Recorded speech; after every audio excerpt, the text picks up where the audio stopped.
Dilalah pas. Kok numpak motor. Lah budal kaya budal sik. Ngetokne motor kok siman kok tekone ya kaya.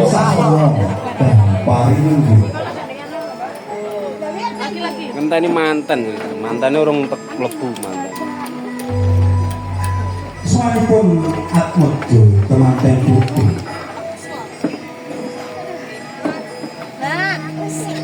Kadhekaken dening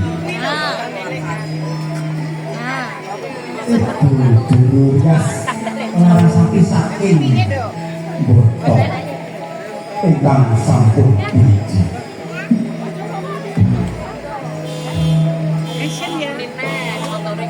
Lumampah arep tumungkul ing dalan. Lumampah alon Iromo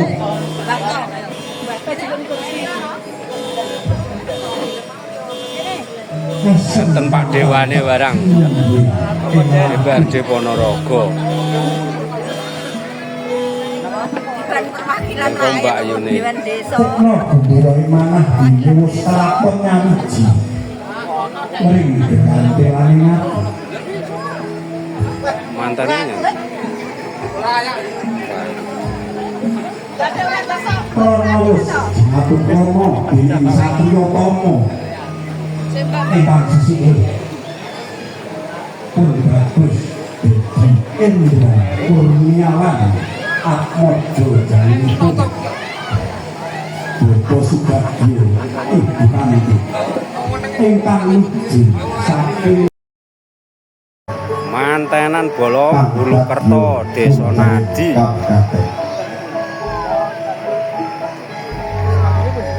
Mugi katur ing ngarsanipun para sesepuh dalah para pinisepuh ingkang sampun pun tak ing saliring reh jantraning kautaman ingkang dapat kula pekeh para pangemban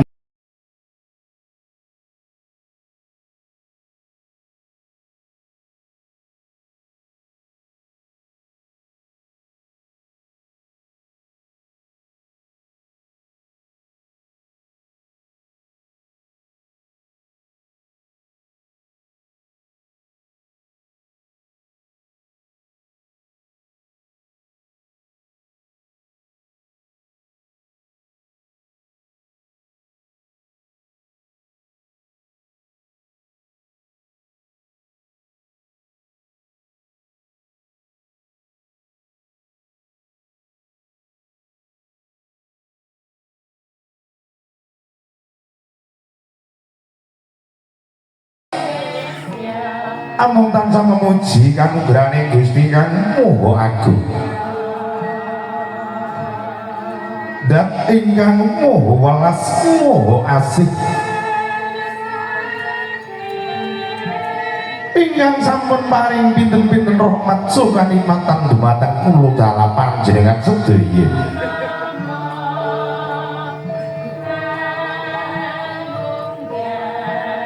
Kadidi ing surya kaping selawi wulan Juni taun 2020 pepundhen kula pun Bapak Jamiluddin Ibu Boyani tutukan Mlarat Ponorogo rumah Gangkaryo hanetepi jejering Werda ngentos putra maregya siwing lumarapaken Atmojo kinasih ingkang sawega ninggal mangsa mudha mancing wonten alam ingkang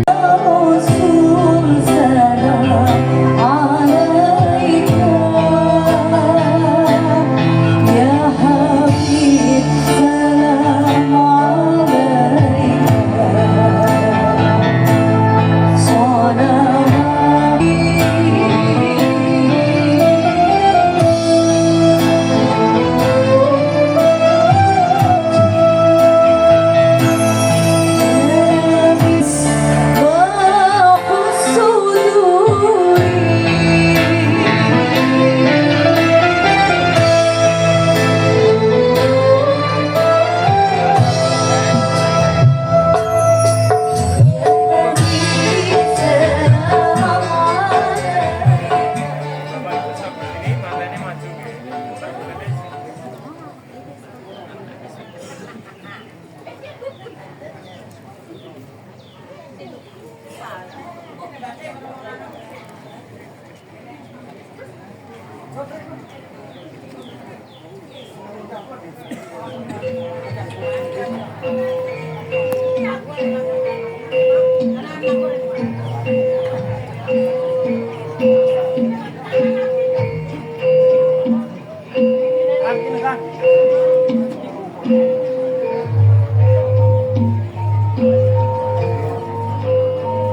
padha dumawang kodrat saking Gusti Kang Maha Kawasa.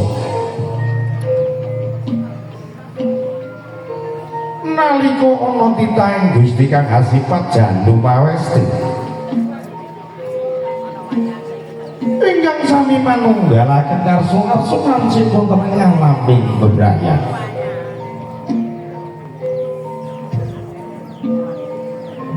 Pramila ketar-ketar winar bondo widya babar rejo moyo-moyo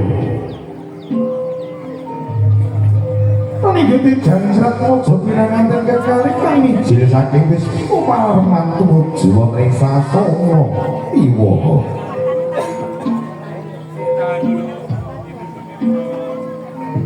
Gebyar-gebyar busanane srat mojo pinanganten kekali lamun to cimondra lirek kadya daru lelana.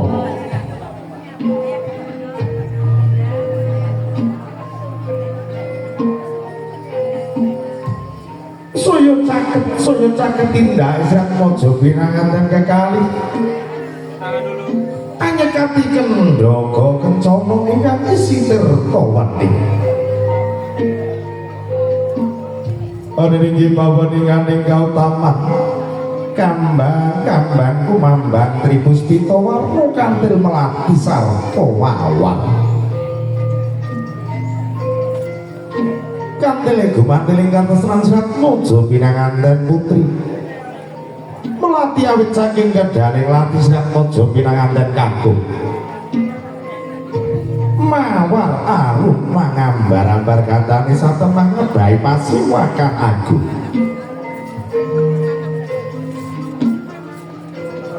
Nanging inggih punika pujaganing nagari ingkang sampun gentur ing tapane Gya Hanyimaken Srat Mojo pinanganten kekalih.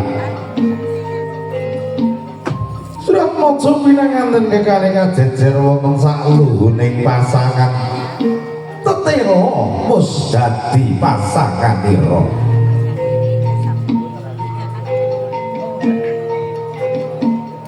Kawananipun Srat Mojo pinanganten putri amaring wiwijat ing ampian Srat Mojo pinanganten kakung. Sausra Srat Mojo pinanganten kakung apan cantika sidra winijan ing temanten putri. Asem praminta bilih datang ana kang pantes anuntun hangang dikeblaning panembah kejawi sang binatang. Niki setunggal.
Purna adi jala jemuk sira Data Pitana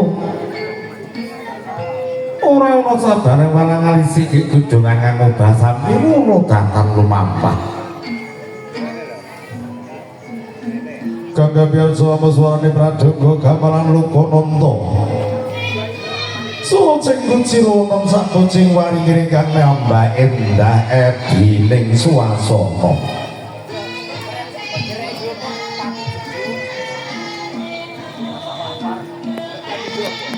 Kemanipun Srat Mojo pinanganten kekalih kaparingan unjukan harum pitirta wening saking Kendhi Pertawa. Ping panganggah mugi bisa lunesep ing sanubari. Ical saking sukertaning bebrayan manggih rahayu. Widodot tiring sambikala.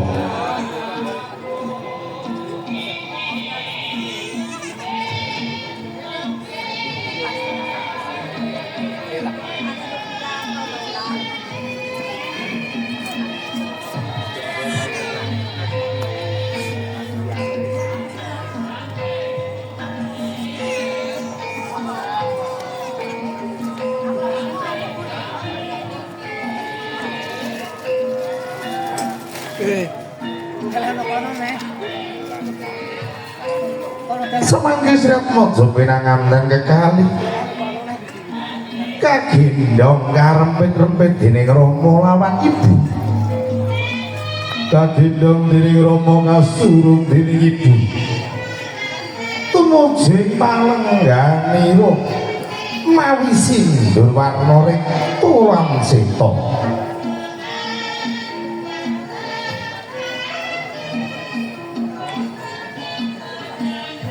Asumran bintu bilih Sret Mojo pinanganten kekalih tansah tinuntun ing reh kautaman. Wani marang bener wedi marang kanesen.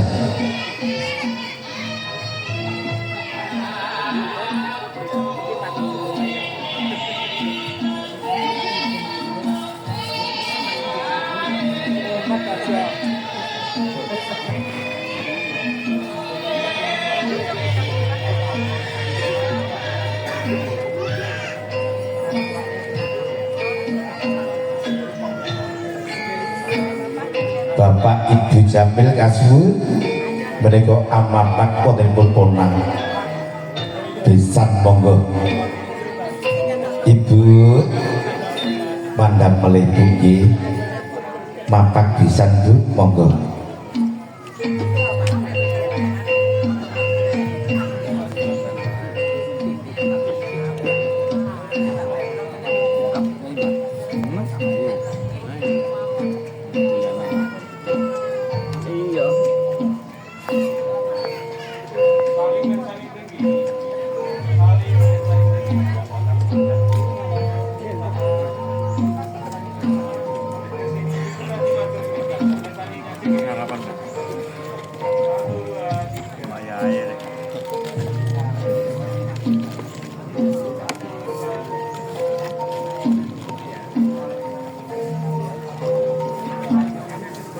Monggo Bapak Jamil kadang bisa kadherekaken lenggah wonten sasana rinenggo sasana wus ngandhakake rinenggo karenggo renggo dening parang para-para ingkang limaman bebet permadani ginanda widaya kaspat kastuwun mangambar kantani sarta mangebahi pasiwakan agung.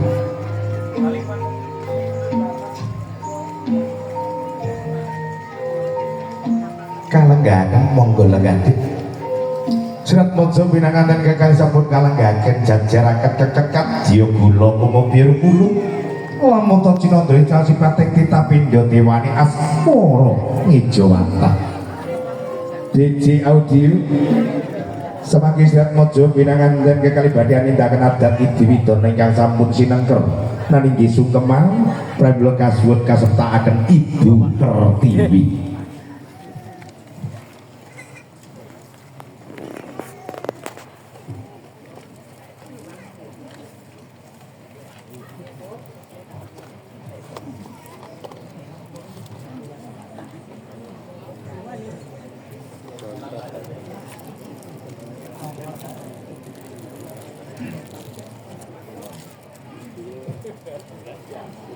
Monggo Mas.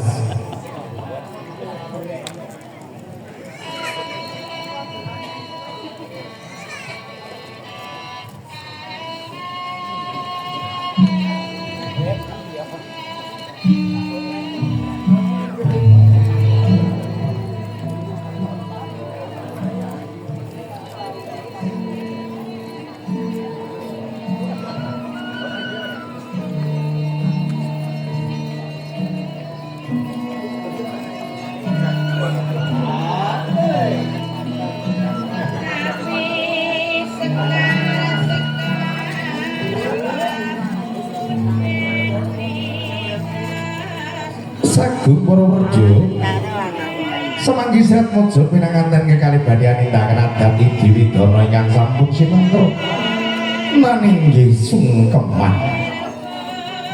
sampun gawe sedaya Sret Mojo pinanganten kakung hangan timarang Kang Garwa sungkem dumateng Rama lawan ibu.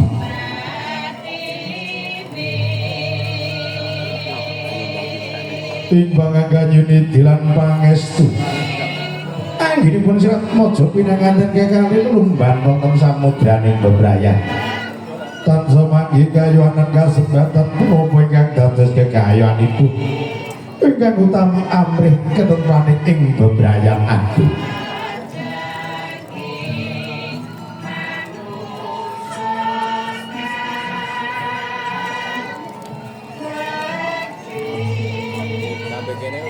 Manggini pangandikan ingkang dereng kaliya sing lisan.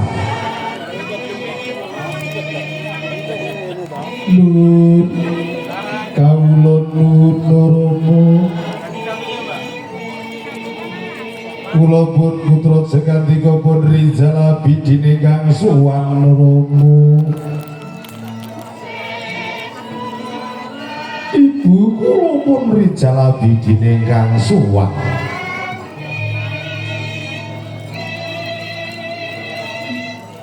Durama paduka ingkang ukiri jiwa raga kula. Paduka ingkang iting-iting kula wiwit timur ngantos akil dewasa. Samangke kula lemban wonten samudraning bebrayan Rama kula nyuni dilan pangestu paduka Rama. Ya kira anak ucap bagus Rizal Abidin. Yen sliramu sakloron penyundungane Rama Ibu. Tak dongake kaya banyu mili ya ker muga wae lebda ing karya. Tak sabda muga nggonmu mamadati keluarga sing sakinah mawaddah warahmah. Matur aku ing panuwun Rama. Saged werdi. Anggenipun Serat Maja pinanganten kekalih sungkem dhumateng Rama lawan Ibu. Panjenenganipun Bapak Jamiludin saripit Ibu Boyami Purna samangke Serat Maja pinanganten kekalih ugi gentos sungkem dhumateng Rama lawan Ibu. Panjenenganipun Bapak Iwan Taslat saripit Ibu Sri Suwarya RS.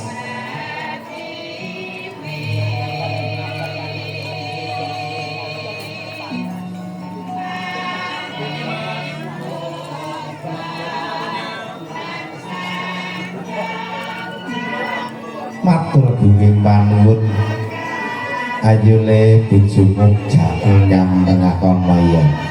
Nggih monggo.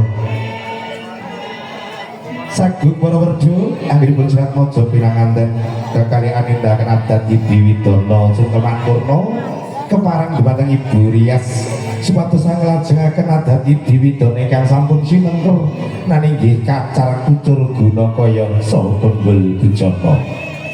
DJ audio matur gunging panuwun unggulipun gongso kasuwun semanten kemawon nuwun.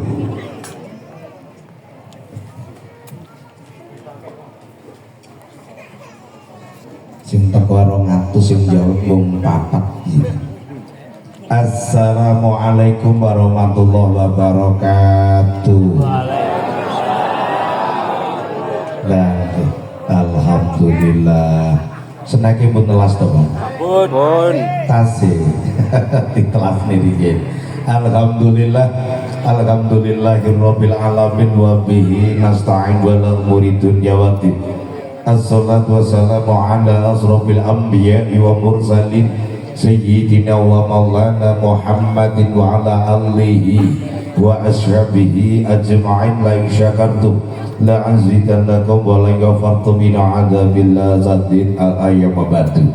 Sagung para alim, para ulama, para bapak yai, ibu nyai, rinten dalu tansah sinanding kitab suci wahyuning ilahi minangka panuntun kiblating panembah ingkang manghambek luhuring budi ingkang dat satu pinundi para sesepuh bini sepuh anji sepuh ingkang kebak ingkang weruh tuhu pono ing pamawas lebda ing pitutur ingkang dat satu binekti para bapak pangembating praja satriyaning nagari Mliginipun panjenenganipun Bapak Lurah saha perangkatipun ingkang minangka pangayu maning kawula tasih ingkang dakina rumatan sagung para rawuh kakung Sumawana putri mliginipun pengarak Sri Atmaja pinanganten kekalih mijil saking Surabaya Jawi Timur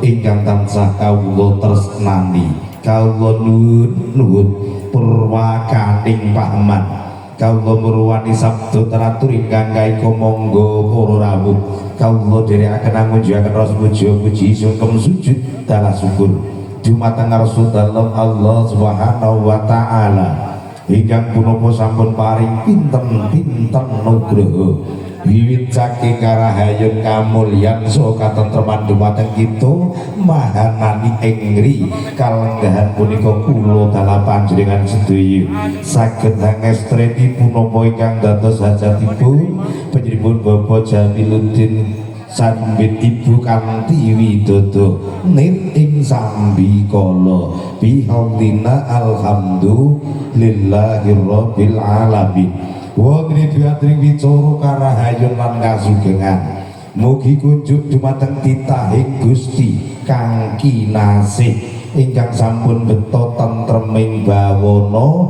lan inggih junjungan kita Nabi Agung Muhammad sallallahu alaihi wasallam ingkang punapa tansah kita antu-antu menggah syafaat suhu pitulunganipun benjang wonten yaumil akhir amin amin ya rabbal alamin wonten triatur ing wicara ingkang kalaturaken kawula sowan karak ngabiyantara dumejer wonten ngarsa handika sami aminanggani pamundutanipun ingkang angrenggani wisma hamangku karyo panjenengan Bapak Jamiluddin saripun Ibu Kinen Hangrakit reruncening wiwaha ing siang punika Bapak Ibu bilih sami ingkang dan satu bagi mulya wonten papan hati corong kesepisan lan inggih pambuka wonten angka kalih babaraning sastra Jendra Wahyu Ningrat sinebat ing kathah waosan ayat suci Al-Qur'anul Karim wonten papan hati corong angka 3 lan inggih atur doa wonten hati corong angka sekawan lan inggih atur paandikan saking kadang pisan wonten damel hanya kepi hati coro angka gangsal lerem utawi istirahat wari minggaga dicoro angka 6 atur pambagi harjo so panampi temanten saking hamengku ganti jengkape angka 7 panutup karana wekdal saya angoyap-ngoyap tan kenori nembang salana aris pramila daya-daya laksitaning adicara ingkang badhe kababar giya timapak kang sinejo sumangga para rawuh acara wiwaha ing siang punika kita purwakani kang timaos kintakening Gusti ingkang agelar jagat ingkang sampun sinerat wonten video suci Al-Qur'anul Karim kanthi waosan ala hadini as-solihah Al-Fatihah.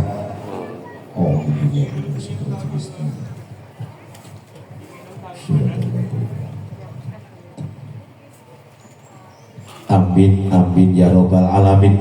Mugi-mugi kanthi waosan Al-Fatihah kula wau saged mahanani lancaring acara wiwaha ing siang punika. Dumateng Amalia Wedding bersama kru fotografi kasuwun kanthi sangat lerem saking pakaryanipun Ibu menika badhe supados mangke boten angger rindu Sri Atmaja pinanganten kekalih anggenipun midhangetaken kalam wahyu ilahi. Bapak Ibu bilih kasami ingkang dan satu bagi mulya wonten ingkang acara candhaipun niki